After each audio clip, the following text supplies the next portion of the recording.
Imagine a time when moving something as simple as a large rock took an entire group of people.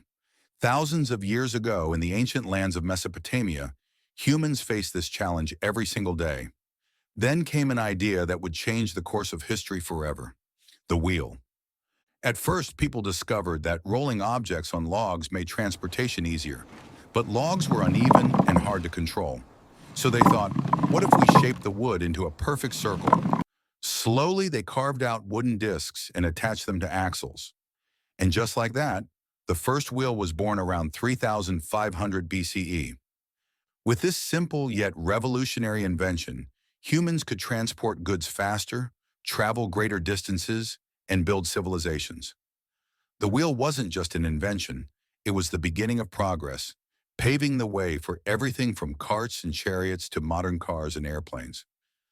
So the next time you hop into your car or ride a bike, remember, this all started with a carved piece of wood thousands of years ago.